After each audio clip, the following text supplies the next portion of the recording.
Good morning, Elise, and thank you for being here today, for sacrificing some of your vacation time to just run through some of these last minute techniques that can make a big difference. Now, we will get into the report writing for homework. Report writing, notices, memos, that section B. We're going to practice that for homework, but for in class today, I wanted to focus on the last part of the paper, which is your narrative. The reason I am taking this focus today is because the last part of the paper is the longest part. Now, for some students, they decide that since it's the longest part, they want to do it first, but that is a personal preference that as you continue practicing, you will discover for yourself which part of the paper needs your biggest mental capacity, and you can do that first. You will find that out on your own. But with the narrative, it's the longest part, 400 to 450 words. And unlike the other elements of the paper, it requires about 45 to 50 minutes to really shape it and strengthen it in a way to hit maximum marks. Of course, in this session, you are going to get two stimuli. It will either be the picture, when they show you a picture of something, or a person or children or something like that, or you get the one that says, like, it gives you some sentences and you have to include them in some way in your story. During this video, I would like you to take some notes of what I am going to say, because as you practice at home, these are things that I would love to see coming through in your writing. They're really important to remember. So let me get my notes. Okay.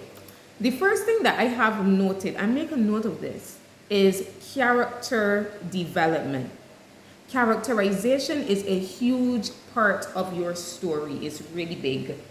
And character development means when your character experiences something, how does he or she, how does that person learn? How does that experience change them or shape them? Let me tell you this into CSC, because you know I am a big component of make sure CSC can see these things so that you get your marks from the examiners. Do you remember when you were doing your SBA, the last part of your SBA, you had to write about how did this SBA change you as a person, yada, yada, you know, that type of thing, whether it was true or not.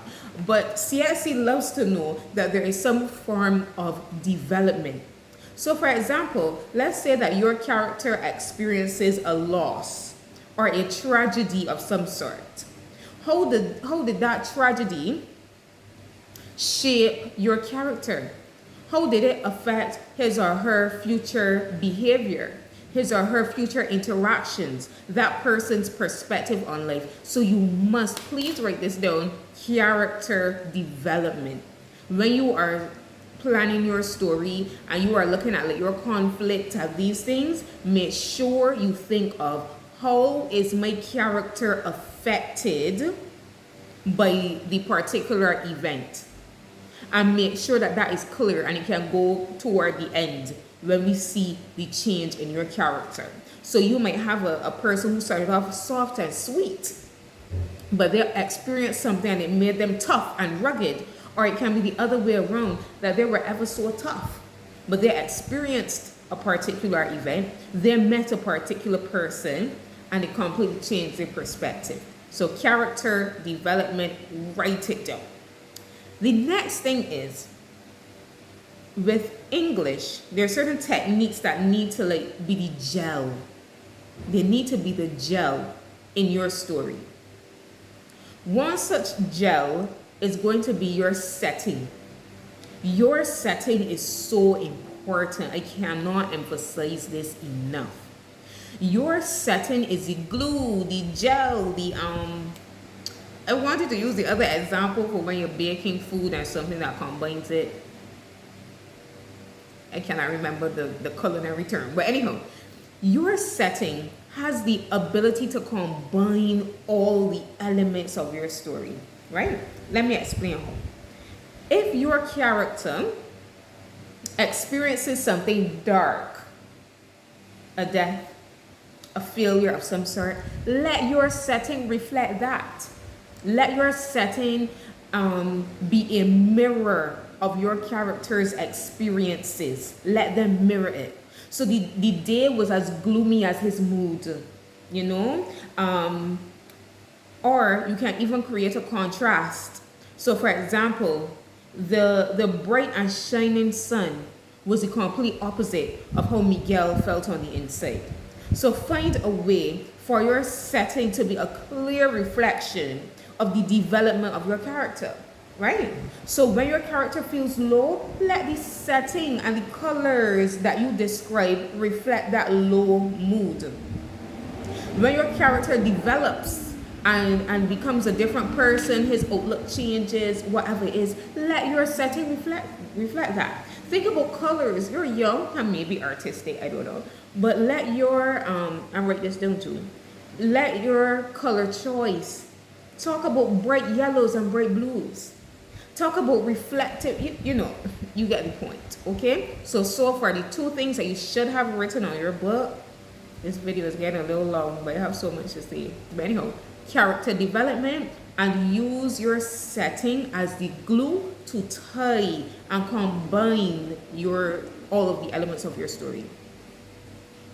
The other thing I have written here in my notes is your use of literary devices. I know that I don't have to emphasize that too much. I know you have a strong grip, I think, on those literary devices. So hit me with the rhetorical questions. Hit me with the personification. This is a great time to use personification in your stories, metaphors, nothing too crazy, but show your examiner that you are an all-round English student. And the last part that I must discuss very, very quickly is your paragraphing. Sometimes students ask me, ma'am, how many paragraphs must I have? There is no set amount of paragraphs. There's no set amount of paragraphs, okay?